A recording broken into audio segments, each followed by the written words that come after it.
spektakuler. Tapi sebelum itu, ada pepatah yang pernah bilang, tak kenal maka tak sayang.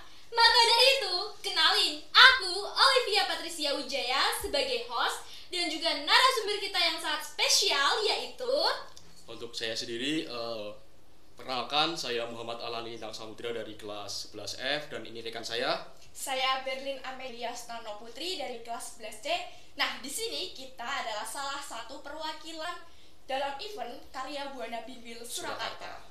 Oke, kali ini kita akan membahas tentang Kemah Buana Binwil Surakarta ke-11 tahun 2024. Nah, kita itu kedatangan tamu dari DA atau Dewan Ambala. Banyak penghargaan yang telah diraih. Contohnya itu seperti di event-event Buana Binwil Surakarta ini, mereka berhasil meraih 3 penghargaan sekaligus. Yang pertama, juara 1 lomba LCTP Putra.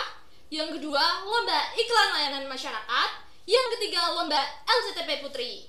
Wah, hebat sekali. Oke, aku mau tanya-tanya nih Kak. Kan dalam Kemah Buana Binwil Surakarta itu kan pasti banyak sekali kegiatan. Nah, contohnya itu kegiatannya itu meliputi apa saja sih Kak? Untuk kegiatan Karya Buana Binwil Surakarta itu ada beberapa kegiatan, cukup banyak. Yang pertama itu yang paling utama, yaitu adalah giat persaudaraan. Yang kedua adalah giat prestasi, dan selanjutnya Giat wawasan. giat wawasan, terus giat budaya, dan lain-lain seperti itu.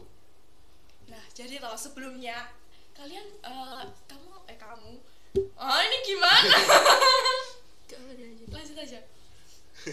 Nah, jadi sebelumnya KBBS itu adalah kegiatan pertemuan pramuka penegak dan pandega se-Binwil Surakarta yang diikuti dengan 7 kabupaten. Ya, 7 kabupaten atau kota ya. Contohnya seperti apa nih Kak Alan? Ada beberapa kabupaten kota sekerasidenan Surakarta. Ya. Ya. Itu ada Karanganyar, Ya. Boyolali, Ya. Wonogiri, Ya. Klaten, Ya. Surakarta, dan Sragen. Solo. Sragen udah? Sudah, belum. Maaf. Wah, kita jadi paham nih tentang Kemah Buana Binwil Surakarta ke-11 ini. Jadinya kan kita menambah wawasan juga kan. Oke, dalam Kemah Buana Binwil Surakarta ke-11, apa sih yang harus dipersiapin dalam mengikuti perlombaan LCTP Putri dan juga Putra di event ini? Nah, di event kali ini di Karya Buana Binwil Surakarta itu terkhusus di giat prestasi LCTP. Itu kita sangat wow. Karena apa? Di saat pelaksanaan event tersebut itu 2 hari setelah PAS. Jadi itu kita persiapan sangat bingung, dan kita dihadapkan oleh beberapa kabupaten kota yang mungkin SDM-nya lebih tinggi dari kita, seperti Solo, Karanganyar, Boyolali, Klaten. Itu mungkin lebih tinggi dari kita. Pendidikan di sana itu lebih maju daripada kita, dan itu suatu gertakan bagi kita, bagi LCTP terkhususnya. Soalnya LCTP itu adalah salah satu rumpun yang sangat berat.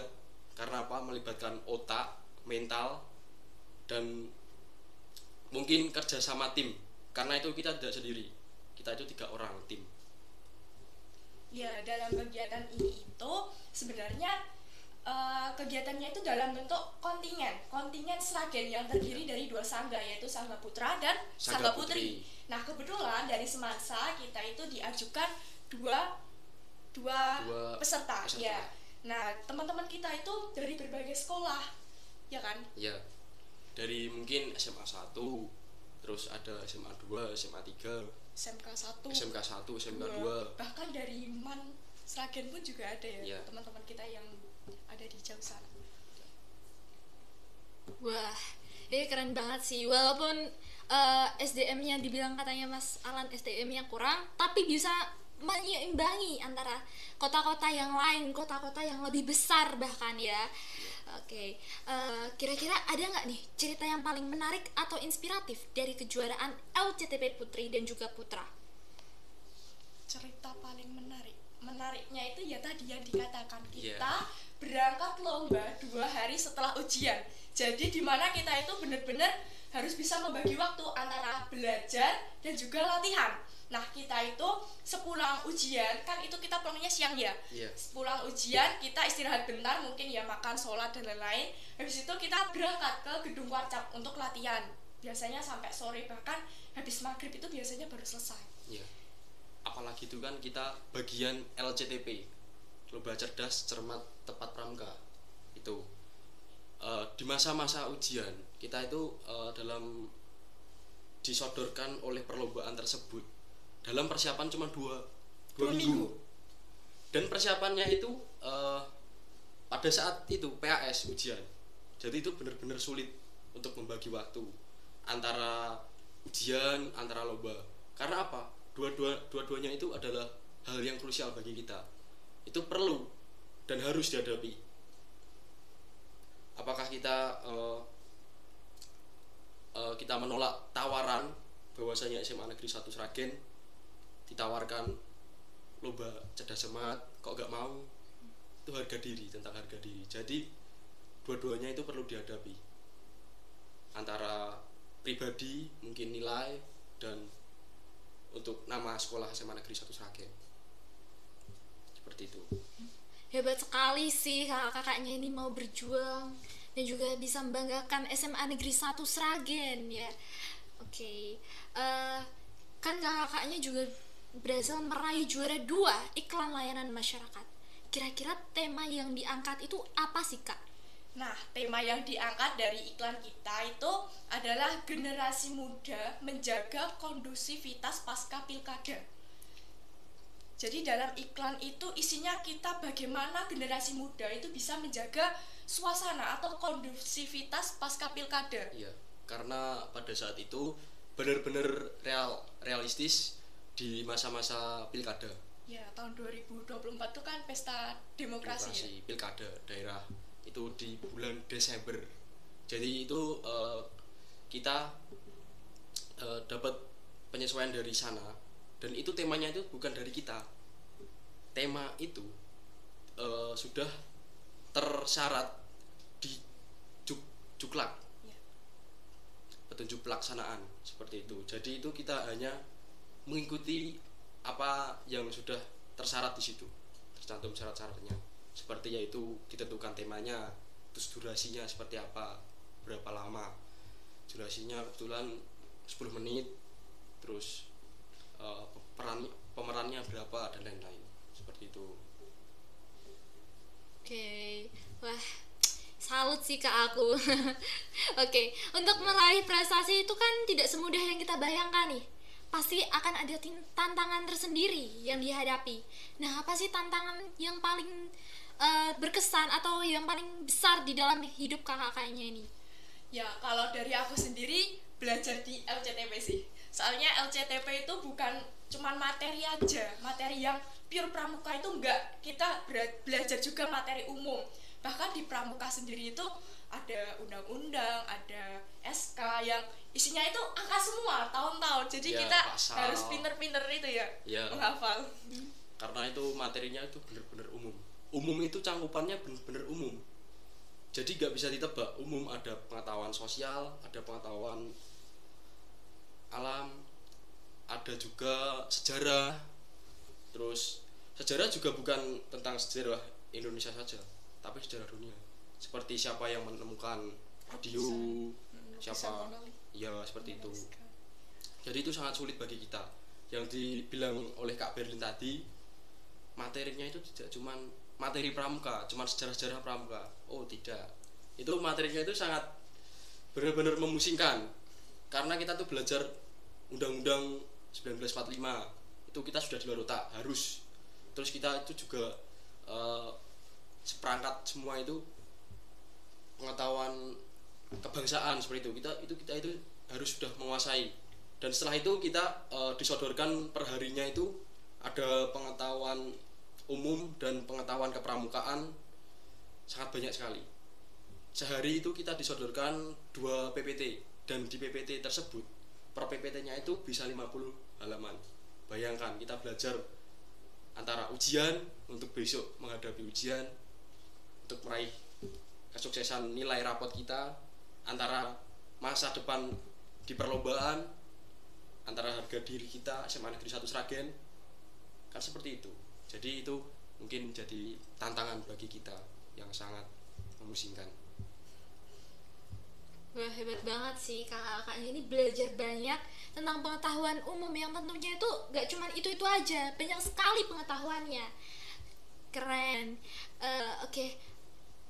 Untuk meraih prestasi itu kan tidak semudah yang kita bayangkan nih. Dalam kejuaraan iklan layanan masyarakat dan juga LCTP Putra dan juga Putri ini, gimana sih cara kakak-kakaknya itu mengatasi hal-hal yang tidak diinginkan? Cara mengatasi hal-hal yang tidak diinginkan, yang terutama kita itu harus punya chemistry sama teman-teman kita. Jadi kita usahakan tidak ada miskomunikasi. Nah, di situ pasti akan terbentuk suatu kerjasama yang baik. Ibaratnya ya, kalau aku sama Kak Alan, aku nggak ada chemistry sama Alan, aku diem-dieman sama Alan, itu nggak mungkin kita bisa berjalan dengan satu arah. Iya, mungkin nanti kalau diem-dieman kan Kak Berlin lurus, mungkin bisa saja aku belok, seperti itu. Yang utama itu yang penting komunikasi bersama tim, karena itu sebuah hal yang tidak mudah. Dengan materi seperti itu kita telan sendiri tidak mungkin, pasti kita ada strategi tersendiri untuk menghadapi hal-hal yang tidak diinginkan. Wah, hebat sekali sih. Itu merupakan cara untuk mengatasinya ya teman-teman, jadi bisa diaplikasikan dalam kehidupan sehari-hari. Oke, selama untuk mengikuti perlombaan, adakah momen yang paling berkesan, lucu, atau mengharukan, atau mungkin menegangkan selama lomba dimulai? Yang berkesan kalau menurut aku itu kan selama 3 hari ya, itu hujan. Setiap kali kita mau ada kegiatan itu pasti hujan, bahkan malam sampai pagi itu hujan. Yang cewek itu sampai nggak tidur di tenda. Karena apa? Kebanjiran. Jadi kita nginepnya di homestay. Ya, karena ya itu tadi hal yang paling lucu. Kita itu para pramuka itu sudah hafal. Ketika ada acara pramuka, apalagi kemah, itu pasti kita hujan. Pasti hujan. Karena ya gak tahu itu karena apa, gak tahu. Pasti seperti hujan. Mungkin kemarin sebelum H-1 sebelum perlombaan itu kita gak hujan. Tapi entah kenapa di hari pelaksanaan itu kita hujan. Dan 1 hari setelah pelaksanaan itu tidak hujan. Dan seterusnya tidak hujan. Cuman di hari pelaksanaan itu. Dan yang paling lucu itu hujannya itu 24 jam bener-bener gak henti sampai tendanya kebanjiran. Ya, terus juga ada kegiatan yang menyerukan juga di akhir penghujung kegiatan kita di sana. Ya. Kita diajak berwisata di Kalitalang. Ya. Di daerah Klaten perbatasan Jogja. Itu seru banget. Ya. Pengalaman yang kayak seru. Muncak ya, kita mendaki gitu ya. Ya, itu di lereng Gunung Merapi. Ya. Selain kita lomba menegangkan, kita juga ada momen-momen bersama teman-teman sekarya Buana Binbili Surakarta, ya. Sekerasi dengan Surakarta. Jadi tidak cuma Sragen saja. Ya, jadi di situ kegiatan kita itu bukan cuma perlombaan, tapi persaudaraan. Kita bisa kenal teman-teman kita dari berbagai kabupaten. Iya. Itu tadi kabupatennya 7, banyak. 7 banyak kenalan. Oke, menambah pengalaman juga ya, yang pasti juga menambah relasi, bukan hanya di teman-teman itu saja, tapi banyak sekali di kabupaten-kabupaten lainnya. Iya. Ada nggak nih pesan dari kakak-kakaknya itu untuk anggota pramuka lainnya yang mungkin akan mengikuti lomba serupa di masa depan? Ya, kalau dari aku, siapapun nanti yang ditunjuk untuk mengikuti event-event seperti ini, ikutlah, cobalah. Karena kita masih muda, nggak apa-apa. Yang penting kita bisa bagi waktu. Ingat, boleh kegiatan, asal pelajaran sekolah kita itu juga harus jalan. Jadi dua-duanya sama-sama jalan, kan enak. Ya kan? Iya, betul. Kalau dari saya sendiri, mungkin di pramuka itu dipandang sebelah mata, tapi tidak apa-apa. Itu kita itu berkegiatan selagi positif, kita jalanin. Walau itu berat, jangan kita lewatin, jangan kita menghindar, tapi kita hadapin. Ketika kita menghindar, kita adalah pengecut. Tapi ketika kita menghadapi, kita adalah seorang pemberani yang niscaya kita di masa-masa depan akan berhasil. Seperti itu. Wah, itu ya kata-kata dari kakak-kakaknya ini sungguh menginspirasi sekali. Jadi bisa membekas di hati-hati para brilian ini. Oke. Jadi kesimpulannya ya, apapun tantangannya pasti itu tidak akan mengkhianati hasil. Jadi teruslah mencoba atau berlatih sampai kalian membanggakan diri kalian sendiri dan juga orang lain. Dari sini kita juga belajar banyak tentang pengalaman-pengalaman, bukan cuma pengalaman dari awal-awal saja, tapi juga dari akhirnya, seperti itu ya. Oke, aku juga punya pantun nih buat teman-teman semuanya. Siang hari makan ketan, Cakep. ditemani dengan segelas teh hangat, Cakep. Terima kasih sudah mendengarkan. Sampai jumpa di episode berikutnya di podcast Brilian, podcastnya Semansa Family. Oke, terima kasih kakaknya, untuk Kak Alan dan juga Kak Berlin. Sama-sama.